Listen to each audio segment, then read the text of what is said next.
Welcome in to the Zoneheads podcast, broadcasting live on Facebook and on Twitter. I'm Brandon. He's Zach. The divisional round was bonkers in the NFL. We got a natty to talk about tonight. Welcome in if you're joining us on social media, and if you're not, welcome in, you filthy procrastinators. Also, new sponsor added to the podcast. If you're looking to buy, sell, or invest in a home in Central Florida, you need a realtor who not only knows the market, but has experience in protecting your investment. Meet Kevin Crager with LPT Realty, one of the top 25 producing agents in Central Florida. When it comes to real estate, experience matters a ton. Take it from both of us. Both Zach and I have gone through the home buying process relatively recently. Trust Kevin Crager to guide you every step of the way. Call him today, 407 702 4635. How about that? We've made it to the big time, my friend. Oh, I love it. Let's go, baby. It's so funny. I tell people all the time, like that's a part of the home buying process. I feel like we take for granted because you're just like, oh, we can go with whoever, whenever. But having the right person in that spot literally makes all the difference in your timeline and your just like the smoothness of it all, you know? For sure. Yeah, you and I like having somebody that's aggressively trying to show me houses where I Hmm. don't have to go out, or my wife doesn't have to go out and do all of the work and going, "Hey, what about this? What about this?" You want someone that's going to tell you the ugly truth about some of these houses. If we've gone through this process a couple of times, and it seems like some people, they just want to sell you a house. They don't really care what kind of dilapidated mess you end up in. Yeah. Speaking of dilapidated messes, I'm ready to get into the playoffs. What Yeah. a world, Who's the brother. most Oh, dilapidated mess after this weekend? How about that?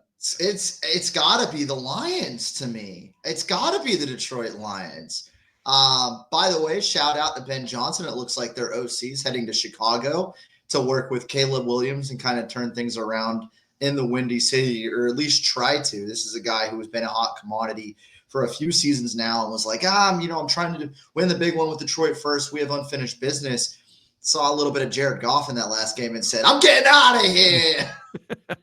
I think that's a great hire for Chicago. You bring in the guy he was the hottest coordinator in the NFL. Offense, defense didn't matter. Everybody wanted their hands on Ben Johnson, and maybe that Lions defense got a little too cute at the wrong time, but you're going to judge this guy on the sample of the whole season, and his offenses feel like it's the perfect form for a 2025 NFL team in terms of creativity, physicality. A lot of teams that you see that end up in finesse mode, they don't know how to punch you in the mouth. The Lions Mm-hmm. were really good at both of those things up until the very end, of course. Yeah, which is crazy because that's like a Dan Campbell staple, excuse me, and being able to punch teams in the mouth. And it just fell apart. They got, they got Jaden Daniels, and so did the Bucks on the road the week before. And we had this chat last week on the podcast, Brandon. Nothing but credit for Dan Quinn, for Jaden Daniels as a rookie quarterback in this league. Cliff Kingsbury, you want to talk about hot OCs that can become head coaches sooner rather than later. Obviously, credit to Ben Johnson here. But we saw Cliff as a HC already in Arizona where they had a hot start and it fizzled out. And they haven't really been the same since, to be honest, with Kyler. So I think Cliff's going to end up with another head coaching gig at some point. It's crazy, though, for as nuts as the upset was and as fun as it is to talk about the Commanders and all those players, quarterbacks specifically, all the focus has been on Detroit. And it's just like being a mess for the number one seed that rolled through everybody. You and I were having a chat a month ago just about how much you could feel comfortable betting the Lions and the Chiefs potentially to meet in the Super Bowl, and which side you would probably take some other squads. I think we both looked at the AFC heavily, but now the Lions are out in that same division. We'll talk about the Vikings and Rams and Eagles and all that and how that came to be, but that division 0-3 in this season's playoffs. The Lions, the Packers, the Vikings, arguably, actually, I don't even know if people were arguing it, but the best division in football all season comes up with a goose egg. Felt like the AL East a couple years ago. Yeah, well said. I think that's because that kind of stuff really doesn't matter as much as you want it to. This isn't like college football conferences. I think you're going to have 7 teams that make the playoffs. Some of them just happen to be from the same division. I don't think it actually speaks to the teams that are at the top being any better than the teams that make it to the top of other divisions. I don't think that correlation exists as much as we want it to. So I would attribute it to that. I don't look at it like, oh, this division was phony all the way through. I kind of just look at it like this just happened to have three good teams that also just so happened to flame out at the exact wrong time. Can I way before you pivot to anything else? Because I have this burning thought in my mind, and I need a Tampa perspective on this. Today has to kind of be a depressing day for a Bucs fan out there, because what the Commanders just did to the Lions, maybe you don't do that. They scored 28 points in the second quarter, and Jaden Daniels looks like the second coming of the best quarterback in the NFL. But the Bucs on a good day, they could have beaten that Lions team, and you were close to beating the Commanders. So a Bucs fan has to be sitting and watching that game going, we were a possession away, a Baker Mayfield fumble away from being in that exact position and being at the doorstep of getting to a Super Bowl. I think they were a lot closer than we realized. And I don't know if that's something that you've thought of yet. Oh, no, I love that type of chat, because I feel like there's two sides to the coin. And obviously those types of scenarios come up quite often in sports. I'm on the other side, though, Brandon, where I look at it and I'm like, damn, that Commanders team is legit. They're hot. They got some of the right pieces in the best, positions, the most important positions. I tip my cap to them. And I think if you're a Bucs fan, at least, again, from my perspective, it made the kind of loss a little bit easier to accept, because you're like, hey, guess what? The Lions had a better season than we did. They were picked to do more than we did, and they're going to be on the golf course like we are, because Jaden Daniels went bananas against them. So, for me, I get it. You can always look at it one of two ways. In this scenario, though, again, I just kind of tip my cap. It's giving, and we'll kind of see how it ends, obviously, with the championships on both sides to get to the Super Bowl. And I know it's not his rookie year, but it's giving that Joe Burrow Cincinnati vibe where, like, he burst onto the scene. We're like, this dude's going to be one of the best QBs every year for the next 20 years. Oh my God, he's amazing. The list of Daniels. The list of quarterbacks that I would take over Jaden Daniels right now is so small. It's ridiculously small. I honestly don't know if I could get past 3. Is Jalen Hurts one of them? I would rather have Jaden Daniels. I'm guessing Matt Stafford's then in that same boat. Just kind of. I have him at in terms of I'm now rolling forward. We'll just say next 5 years so that we don't eliminate all the old heads. But still, Josh Allen, Patrick Mahomes, Joe Burrow. I would take those guys over Jaden Daniels. I don't know that I can make it any further than that. He just seems so chill, man. I mean, I just love the fact, and again, not to bring up Joe Burrow kind of in comparison, but I think that that's one element that both of them have that I notice with Joe Burrow, and we saw it in college, even at LSU. Like, there's just a demeanor that's so relaxed, so like just, yeah, I'm out here, I'm playing a game. Like, you're not worried about the moment becoming too big for those guys. And as young players, that's so insane, because typically that's kind of what catches a lot of these talented guys when they come out of college into the pros. Jaden Daniels will see Jalen Hurts because the Eagles handle business.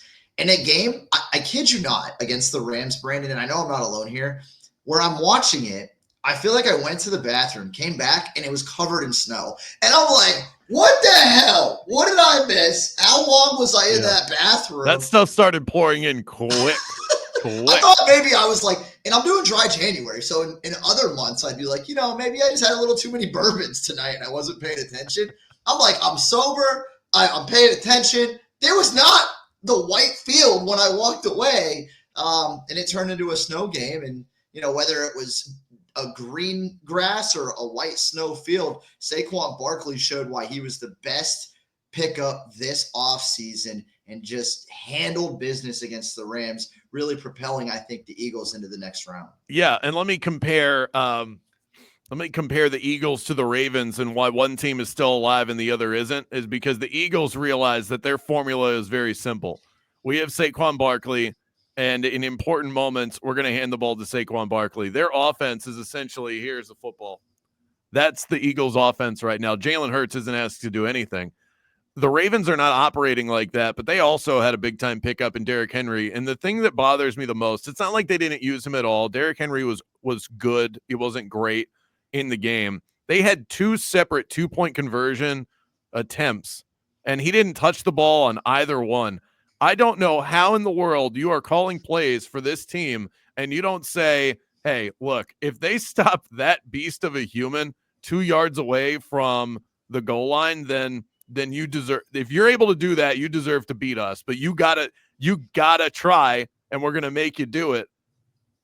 There's no way that if the Eagles were in that situation and they wouldn't have the same sort of 2-point conversion spots that the Ravens did, you're either getting the ball to Saquon Barkley or you're tush pushing with Jalen Hurts. That team would not get cute, and the Ravens got cute twice, and they lost by 2. And even in that scenario, if it was like some kind of situation like our RPO or whatever, where Lamar's in on it too, do something where you have Lamar and Derrick Henry, and one of those guys is going to have the ball going towards the end zone as a rusher, right? Like, and I think that's an area where, back to Philly, even though they leaned on Saquon quite a bit, like Jalen still had a ton of rushing yards as well. Obviously, that puts you in harm's way, but it's the postseason. Like, you're allowed to go for that a little bit more. Yeah, I don't know what to say about Baltimore. Like, I was one of their biggest defenders. I thought they were going to win the game. I did a pretty good job in terms of predictions, especially talking spread wise, total wise, and all of that. That was one that I was way too overconfident in the Baltimore Ravens' ability to go into Buffalo and get that win. I thought Lamar was average at best. He turned back into the playoff version of himself that we've all questioned all the way through. It's just so disappointing because that guy has all the talent in the world. But the thing that we already love about Jaden Daniels, and this is why if I had to take him right now, I would take Jaden Daniels over Lamar Jackson. There is a poise that this man does not possess in these moments, or he's not playing at his absolute best. Lamar Jackson on his best day runs circles around the NFL, and he always saves his worst days for situations like this. You can't trust him. Yeah, it's tough because that starts to be the storyline, despite everything else, despite the MVPs, despite the numbers, despite the talent. It's a guy that just can't get it done in the postseason. He's not the first quarterback, let alone athlete, to kind of get slapped with that tag. But the only way to get that tag off of you is to go out and win and get to a Super Bowl and be a title type of squad and win a championship. I looked at it and I came right up to the betting line. I felt good about a lot of the other bets and spreads over the weekend, but I didn't think there was any value. The only value I saw in the entire last round of the postseason, really, to me, in terms of like taking a team that I liked, was the Bills, because it was a plus payout. And I was like, this game can go either way. It's a coin flip. Yeah. They're at home. Smart. I didn't feel great about it, Brandon, but that's one where, because it was a 50-50 shot, give me the plus payout. And it did pay out. Okay, well then I gotta add, I'm probably jumping ahead here, but I gotta know then, because if you're just going for coin flip plus play, oh man, that was a lot harder than I thought it was gonna be. Coin flip plus payouts, then you'd end up on Buffalo again. But they don't beat Kansas City in the playoffs. This will be the 4th meeting between Mahomes and Allen in the playoffs. Mahomes is 3-0 against Josh Allen. The Chiefs are a 1.5 favorite, and we are actually starting to see that line shift even further towards the Kansas City Chiefs. On Hard Rock, it's now up to -2, which isn't that big of a deal, but it is an indication of where the money is coming in, and it seems like it's coming in on Kansas City. I'll tell you right now, if I had to bet this game today, I don't know how you bet against the Chiefs, even though it feels like the Bills are the better team. That's just the way it is. I mean, but where are you at? Are you going to end up on plus money again? Go check the tape from any of the weeks we've talked. My money's going with Mahomes and the Chiefs. I don't care what it is. That's such a different scenario. I mean, again, ironically, you and I just talked about Travis Kelce, and we're like, we don't care how washed he looked this year. God, this guy is such a mirage. He's just crazy. He's so bad in the regular season. I even made the stupid comment on a different podcast that I'm on where I said, are the Chiefs really going to be worse off next year if Travis Kelce decides to ride off into the sunset? In the playoffs, they would be.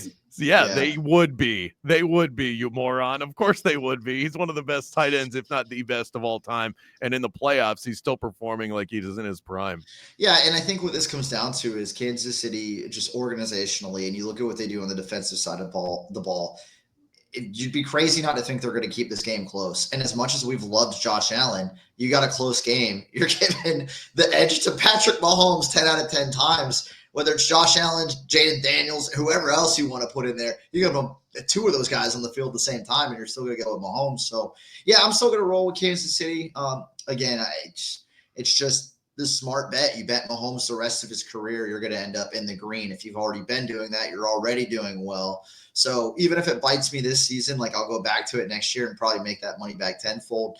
I will say from just like a fandom perspective, non-betting related, and I think that many would agree with this, like it'd be so much cooler to see the Bills win and get to the Super Bowl with Josh Allen and a team, Brandon, that many wrote off because of the amount of players that left this offseason. Yeah, I think we're all in agreement there. I will say there's not a combination with the 4 teams that are left that I would be upset about. I love the Eagles have such a stacked roster. Seeing them go up against the Chiefs or the Bills would be a lot of fun. Jaden Daniels, 2 weeks of talk about how great he is leading up to the Super Bowl. He deserves all of those flowers with the way that he's played, and we've never seen a rookie do what he's doing. And then the Chiefs or the Bills. Yeah, give me either one of these. It's either the dynasty or the guy that finally broke through and got there in Josh Allen. I'm in for all of that. I'm wondering if maybe the way to bet into next weekend, and I usually don't go the teaser route because when I lose teasers, nothing makes me more angry than losing a teaser when I bought all these points and still get it wrong. But I expect both of these games to be pretty close. You could take the Chiefs. Now you got to take them across 0, which the sharps will tell you never to do that. But you got to take them across 0. You can get them at +4 if you're adding 6 points to the spread, and you're adding 6 points to a 5.5 on the Commanders. Chiefs at +4.5 with the Commanders at +11.5. That feels like a pretty smart wager to me. Might go ahead and put that one in. Yeah, I mean, I'd jump on that right now. I think both these games are going to be close. And again, it's a scenario where like I'm happy that the value wasn't any good on the teams that I thought were going to win last weekend, like confidently, because I would have bet them, and those games would have been they were close for the most part, and I would have lost money on the Commanders and Lions if I took the Lions to come. I just didn't like the spread on any of them, so I had to get creative with some of the bets I put down. Similarly, though, I love the 4 teams that are left. I love the storylines. I love all the potential Super Bowl matchups, and I do think these are going to be 2 really close games. Obviously, I think there's going to be such a bigger focus on the AFC side with the Mahomes three-peat they're working on. You have Josh Allen at Buffalo. Can they finally get to and win their first Super Bowl? But for me, I think back to the games we saw with the Commanders and Eagles this year and how fun those were. I'm amped about both of them, man. Like I don't think we're being robbed of any joy. We talk so much about the college football playoff and how and we'll talk about the championship game, which is about an hour or 2 away from when we're doing this podcast. But for me, it's just been a joy to watch this postseason in the National Football League. And I don't think the popcorn's going to stop flowing anytime soon. Yeah, I mean, this is just the NFL is the gift that keeps on giving. They can't get this thing wrong. I don't know that the same can be said for the college football level, but it just seems like we're just always getting when it matters the most and the lights are the brightest. It feels like we're always getting these bangers of games. This past weekend was so much fun, and I would think that championship weekend, the divisional round might be the best weekend in the entire football calendar year. Championship Sunday is the best Sunday of the football season, even better than Super Bowl Sunday because you have 2 games and not one. And with all the personalities involved, you have round 3 of Commanders Eagles, a rubber match. They went 1-1 in the regular season, and then Chiefs Bills. I mean, come on, that sells itself. I had to go ahead and put the banner up of the teaser there on the screen if you're following along on social media. Yeah, I haven't placed it yet, but I might go ahead and do that when we hop off here. I would comfortably take that. I think I'm going to take the Chiefs money line anyways. I love them in this game. I love Mahomes in the postseason. Doesn't matter who they're playing in terms of just money line. So you're giving me over a field goal too. I would definitely tease to that and feel happy. And the Commanders, again, like I just think it's going to be a close game. However, things happen at the end where maybe it's a touchdown game until the end of the 4th quarter. The Eagles kick a field goal late to make it a 10-point game, and that's kind of where it ends. Well, with 11.5, you still cover. So I'm with that. I think from a teaser perspective that one, you would feel good about it. And think about this as far as the difference in price. It's not all that different as far as the juice that you're laying. It's -125 if you take that teaser. If you just bet the Chiefs to win the football game by themselves, that's -125. So I think I'd rather pair the two together and get a little extra a little extra love on the Chiefs than to just bet the Chiefs to win by itself. So I usually don't. I usually just take the one game at a time approach, but every once in a while you got to get creative.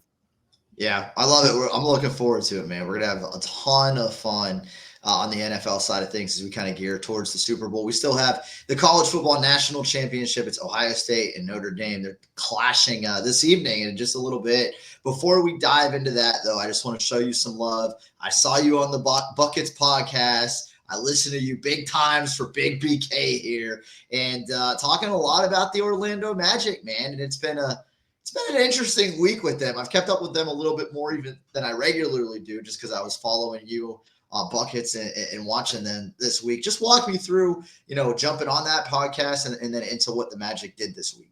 Yeah, honestly, a dream come true, and I do not say that lightly. I've been following along with Action Network's content for, probably the last 7-8 years now, and I've been listening to Buckets since I distinctly remember picking up that podcast around the time you got married, I think, because I was religiously listening by the time the Celtics played the Warriors, and those guys were heavy on Boston. I was heavy on Boston, and I'm drunkenly betting you bottles of bourbon that I still owe you at the bar at the Hard Rock in Tampa. And so I can date it back to then. And they put out a podcast 5 days a week. So when I say religiously listening, this isn't a once a week deal. This is 5 days a week.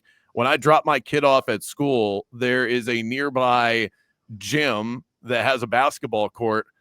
It's the same process almost every single day for the last 5 years has been drop my son off, go into the gym, put buckets on my headphones, and shoot hoops. And I'm deciding what games I'm going to bet on that day in the NBA because of that podcast. And I've gotten really into betting the league over the last several years. I reached out, and so this is that's the personal side of what being on this podcast and this podcast in general, whether I was on it or not, as I punch my microphone. I love the content they put out. I would listen to it no matter what. But that's the personal side of it. The professional side of it, and if you're watching this and you're interested in getting into sports media or you're in it and you're waiting for that next thing to pop up, I have not had one opportunity that has come my way in my career because somebody called me and said, hey, you're the guy for the job. It doesn't happen like that. I always want it to happen like that. It doesn't. Every single thing has been because I annoyingly beat down someone's door until they finally let me in. And that has been the case. I've been trying to get in with Action Network for over a year now. And I reached out to a couple of their folks. I had a conversation a year ago. It went well, but nothing happened. I followed back up at the end of the year before Christmas, and I took a long break there and set up a meeting at the start of 2025. They had a spot come available. I thought it would be for some grunt work back end of the operation, which, by the way, I would have said yes to. And they offered me a spot on Buckets. I almost passed out on the Zoom call, and here we are. I'm only one episode in, so I'm still very much the new guy. This is a crew that's been cranking out podcasts together for, like I said, the last several years. But just to be part of that mix, to be in the Slack channel with these guys, the sharpest NBA betting minds that you can find, it's truly an honor. I'm blown away, and I feel like it's too good to be true, honestly. Well, again, and I've told you off air, I'll tell you here too, like just incredibly happy for you. Couldn't say that you're more deserving because it's awesome. It's awesome to see you got there, you earned it, you bought it, you got into it, and you've paved your own way, brother. And I love to see it. And I just kind of want to get your thoughts on what the hell the Magic did to not spoil your intro into it, but they didn't do you any favors after episode 1. No, they didn't. I told myself, okay, I knew I was going to be on that. We record late Thursday night for the Friday NBA slate, and I told myself when that schedule came out, don't be on the Magic. You'll have your opportunities down the road, but you want to separate yourself from being just the Magic guy. But I loved the line, and I knew that I was going to be able to explain it to a T. So I said, let's roll with it. Magic plus 12.5 against the Boston Celtics. They got smacked around TD Garden. It wasn't even close. Thankfully, I was also on Victor Wembanyama over 3.5 blocks, and he had 5 at halftime, so no problems there. So we went 1-1 on the first episode, but the Magic right now, to just spin this to what they're doing, is not shooting the ball well. This has been an issue for this team for the last, as far as their relevancy and actually being a competitive team, the last 2 seasons, this has been a problem. They've been able to make up for it because of some high quality play from their wings, Paolo Banchero, Franz Wagner, excellent defense, which has only gotten better from last year into this season, and their home court advantage. But they're down bodies right now. Their defense is slacking, and their offense is somehow getting worse. And I think the thing that's most problematic to me is that Paolo's back. He's been back for the last couple of games. I love Paolo. I think he's a legitimate NBA star, but he's not impacting wins and losses right now. He's not playing a full minutes allotment, so that is part of it. I'm not saying I'm bailing on P5 or anything like that. But I do think it shows that he's got room to grow as far as making other guys around him better. And this team just needs to, at some point, they're going to have a come to Jesus meeting with, we don't have enough guys that shoot the basketball well in a league where you're not going to win if you don't make them. Yeah, no, I mean, especially in today's NBA, like I love that the Magic do a lot of the fundamental things better than a lot of the other teams in the league. And I, got these numbers from you, so I'm going to steal them for this off of the Buckets podcast you hopped on. But being so good defensively against teams that shoot 3-pointers and keeping those attempts low, and like in today's league, that's so unique. That's such a trait for the Magic that works in their favor. That being said, stopping the team is half of the battle. You have to be able to put up numbers and points yourself. Yeah. And that's the side of it where, obviously they could probably use some help. We'll see at the trade deadline. I kind of, and again, I'm obviously not as close to the fire as you. I always treat the Magic like the Tampa Bay Rays in terms of trade deadlines. Like, yeah, don't expect much. If anything, it's very similar. And I think the Magic they're good with the guys they have.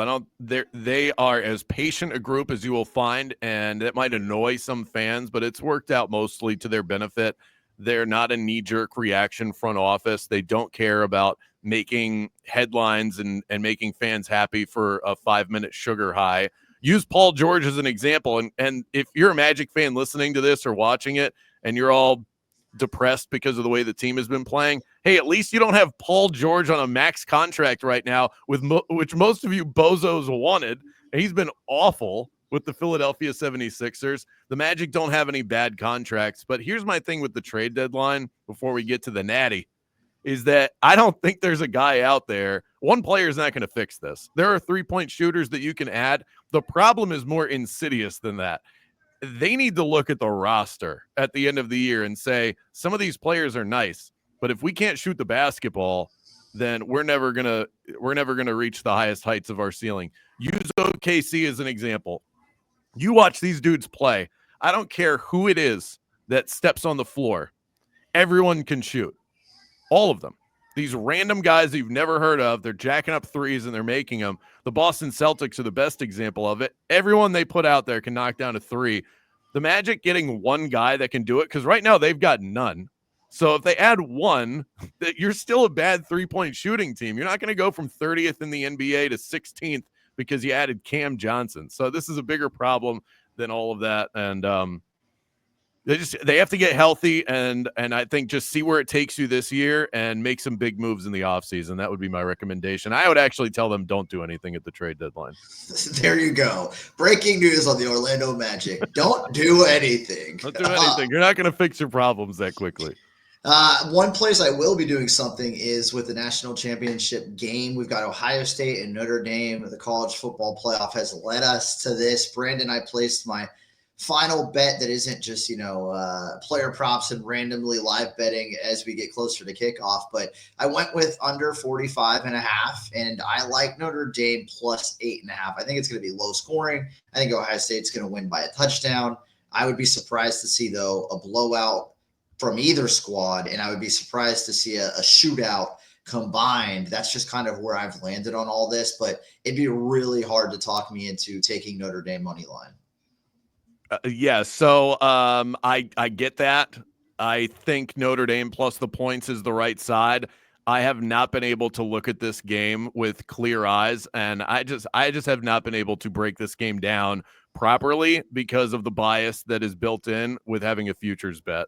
And I think this is part of the problem with placing futures and then actually getting it somewhat almost right is that you just can't see things clearly. So I don't even know what to do with this game because I had Notre Dame to win the national championship when the bracket was released. I'm sitting on a Notre Dame 8-1 ticket for them to win tonight. And I don't know what else to do. All I'm doing is just sitting. I'm just going to sit and pray to the big gold Jesus statue that please just let Notre Dame win this. I don't know. How else would you approach it? Right now, my strategy is hope that Notre Dame has a lead at some point and then bet Ohio State to win the game and hedge that bad boy. But right now, that's the best I got. I love the sides that you're on. If I had to bet it, and I think if I did the proper research into just isolating this game for what it is, Notre Dame plus the points in the under with how good these defenses are, it feels like you're on the right side tonight. Yeah, and I do think it's going to be a good game. Like, just because it's probably going to be somewhat low scoring doesn't mean that it won't be entertaining. Like, I think we're still going to have awesome highlight moments. I just don't think you're going to see like sustained drives that lead to touchdowns time after time after time after time again. I think we're going to have big plays from these like defenders. Obviously, there's so much NFL talent that's on this field this evening that we'll be watching on Sundays sooner rather than later. So I just think we're in for a treat, and I'm really looking forward to enjoying it just from a pure football standpoint. I don't like either of these schools. I wish they could both lose. I've heard that so many times. It's so funny. And I do have more people in my life that are on the Notre Dame side. So if I had to pick for them, I would like, and I like underdogs. So I would lean Fighting Irish, but I don't care who wins because both fan bases are going to be insufferable if they do. And look, credit there. I'm insufferable when I win a lot of stuff. So I ain't mad at you. But that being said, I think it's going to be a good game. I think it's going to be a close game. And when I say close, I mean a 1-score-ish type game. But yeah, 7 points is close.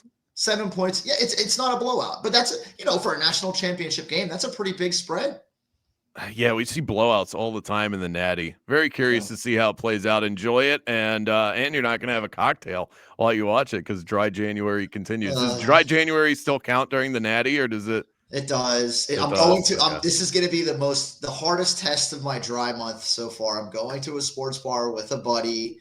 And his dad is in town, so I'm going to be at a sports bar watching a title game. So if I can make it through tonight, I can make it through anything, folks. I'll tell you what, I'm betting on. I would bet the over at 1.5 drinks tonight. But that's a wrap for this week's edition of the Zoneheads podcast, presented by Kevin Crager with LPT Realty. When it comes to real estate, experience matters. Trust Kevin Crager to guide you every step of the way. Call him 407-702-4635. Go ahead and subscribe to this channel on YouTube. It's Zoneheads Media. Also follow along with everything that we've got going on at Brandon Kravitz, at Zach on the mic. We're going to be back next week with another episode. Got more football, basketball, and beyond to break down. I'm Brandon Kravitz. He's Zach Blobner. Chat soon, Zoneheads.